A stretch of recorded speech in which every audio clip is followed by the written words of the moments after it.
Hi everyone. Two articles came out today about Prince Harry, and I think they're very connected, and I want to talk about them.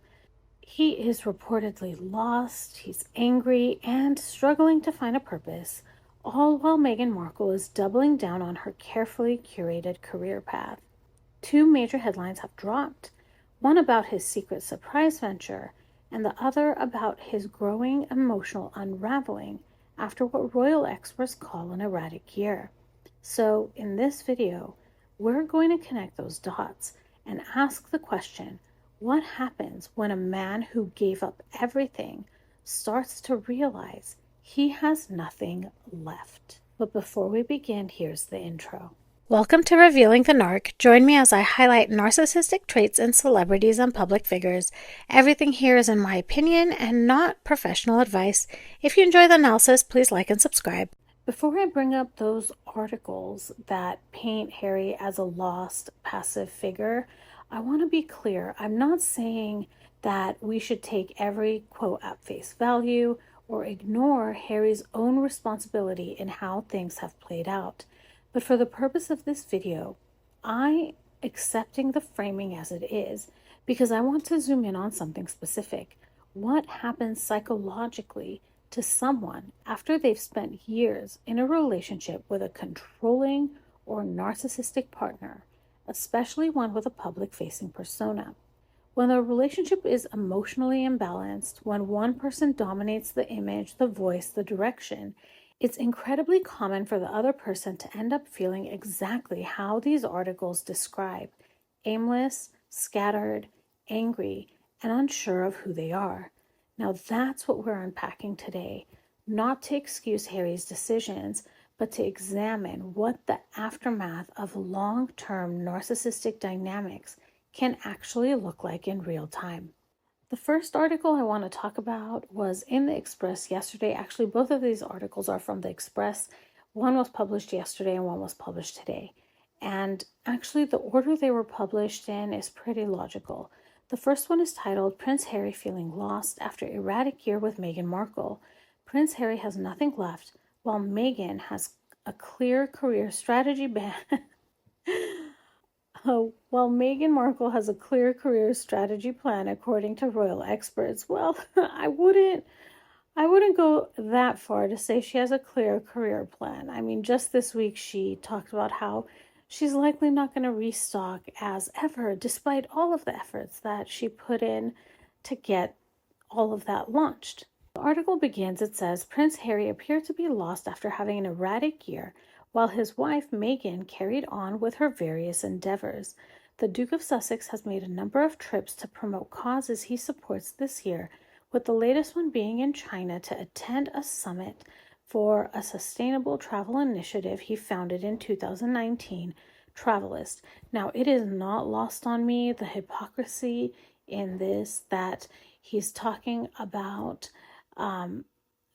caring for the environment. This was clearly a meeting he could have done on Zoom, yet he chose to fly over there, I'm assuming with a private jet. And that's one of the things that bothers me, when people make rules for everybody, but they don't follow it themselves. I mean, Harry has gone so far as to say he's only going to have 2 children because he's economically conscious. Yet he's on a private jet anytime he strays away from Montecito. The article continues and says, meanwhile, Meghan has been kept busy as she launched various business ventures this year, including her Netflix show With Love Meghan, her lifestyle brand As Ever, and her podcast series. The article continues, and I'm going to jump in just a little bit.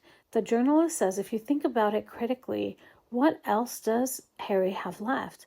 I mean, he's resigned from Santa Bali while it's being investigated. He's no longer a working royal. He has his other charity work with Invictus, and his involvement is not as in-depth because it occurs every few years. He's just watching Meghan go from experiment to experiment, taking his kids to school and dropping them off. But really, there isn't much there in terms of the man. What is the man about? The article says here, if you think about it critically, you don't need to think about it critically. Just look at the man. Anything that Harry has accomplished in his whole life is pretty much gone.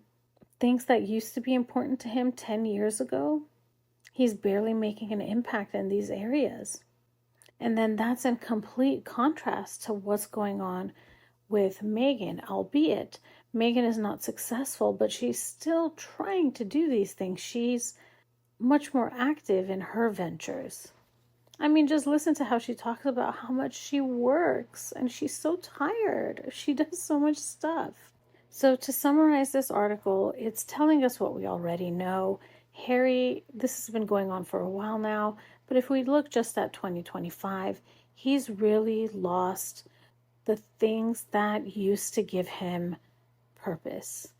And now let's get into the second article, which was really surprising to me. This one was published this morning. It's titled, Prince Harry Tipped to Spark New Major Royal Row with Latest Surprise Plot. Prince Harry's new plans may end up making him even angrier, according to a royal expert.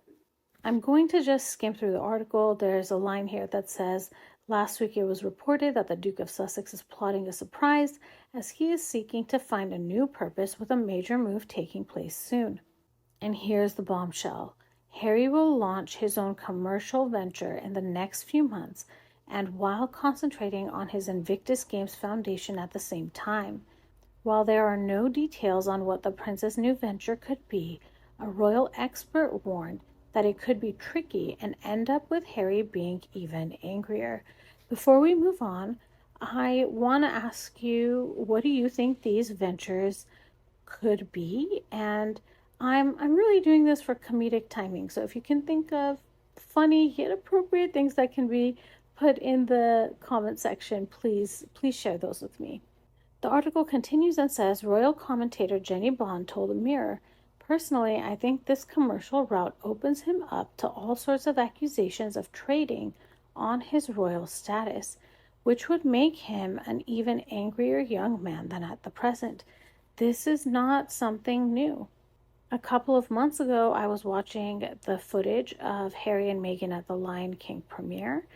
One of the major things that had hit headlines back then is that Harry approached Bob Iger pitching Meghan for voiceover work. I was able to find another clip and I cleaned up the audio, and you can hear clearly the conversation that's being had between Harry, Meghan, and Jon Favreau. Next time, if anyone needs any extra voice, that's really why we're here. It's okay. That's really why we're here. It's okay. And in that video, it's clear that Harry is not just pitching Meghan, he's looking for career opportunities for himself as well. This premiere was in July 2019. This was about 6 months before formally Megxit was announced. So Harry had always been considering a commercial venture. The article talks a little bit about having the wife be the breadwinner, and I don't think that's important for what we're talking about here. But I want to point out that at the bottom it says, she said he should perhaps stick to what he's born to, trained for, and truly good at. And unfortunately, he has burned those bridges. The thing he was good at was being part of the royal family, having them help clean up his messes while he put on this public-facing persona that seemed to be caring and making an impact in the world. Now, again, this is what we, as outsiders, this is what we saw. And a lot of that, in my opinion, was protection from the palace, because I imagine that his behavior wasn't so squeaky clean. The article then says, a source told the Mail on Sunday last week, Harry is unkindly described as the spare to Meghan's endeavors. In reality, he has been giving her the space to flourish. In my gut, I disagree with this statement, and all the reasons I can think of to justify it are things that I've read in the media. So I want to think of something tangible. And I think, the first thing that jumped out at me is all the news that came out last week that the Netflix contract may continue and Harry may not be part of it. The way that those stories were presented, it doesn't seem like Harry's giving her the space. It seems more like he's being pushed out. Okay, so what does all this mean? According to these articles, Meghan is on a clear path, Netflix deals new podcast lifestyle brand, and Harry is described as lost, with nothing left. And one expert literally asked, what is this man about? I'm going to talk about a couple of things that happen when you've been in a relationship with a narcissist, and in particular, I believe Meghan Markle is a malignant narcissist, over such a long period of time. The first is a loss of self. This happens a lot in relationships when one person has narcissistic traits and the other plays support. Over time, the less dominant partner starts to lose their identity. They become a mirror. They hype, they defend, they adapt, and eventually they disappear. The article even says Harry gave Meghan the space to flourish, but did anyone give him space, or did he hand it over without realizing the cost? The next thing that I see is mirror role fatigue and emotional abandonment. Let's be honest, Harry's usefulness in this brand was his title, his background, his access. But now that Spare has already come out, and so many other countless things that have been done to hurt the royal family, the royal family wants nothing to do with him. Where does that leave him? Not at the center of the brand. He's just orbiting it. That's what happens when someone's main role is to mirror and support. Eventually they wake up and realize, I'm not even in the picture anymore. And we are literally seeing this play out in front of our eyes. And again, the example I think of immediately is the story that came out last week that potentially a Netflix deal will be signed, but it will not include Harry. We're also witnessing in Harry this identity crash. He resigned from Bali. He's not very active in Invictus right now because the events happen every few years. He's no longer a working royal, and all that's left is this surprise venture that experts already say could backfire. And it's not because the idea is bad, but because Harry hasn't figured out who he is without the royal machine and without Meghan at the center of it. And it kind of shows you that Harry's identity is really tied to something external. When he was in the royal family, that was his identity. When he was in Afghanistan, that was his identity. Being married to Meghan, now that's his identity. In the article, Jenny Bond said something really important. She said going commercial could make him even angrier. And you know what? That tracks. When you've spent years letting someone else shape the narrative, the moment you try to reclaim it, it doesn't feel empowering. It feels awkward, disjointed, and desperate. Because you're not building a new identity, you're just scrambling to prove you still exist.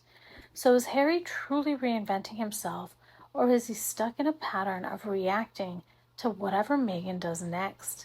Because here's the sad thing about narcissistic relationships. You don't just lose a partner, you lose the version of yourself that you handed over bit by bit until there's nothing left. And that's exactly what these headlines are describing. Not a man with a plan, but a man trying to matter again. I'm interested to know what you all think about this. Please drop that in the comments. If this video was interesting to you, please like and subscribe. Hit that notification bell so you'll know every time I drop a new video. In lieu of super chats and super stickers, I would be honored if you would consider donating to the National Domestic Violence Hotline. They offer 24/7 support to people that are in need, and you can see their contact information here. I'll leave a link in the description of this video that leads to the landing page to donate. I want to thank you all so much for listening, and I'll talk to you soon. Bye, everybody.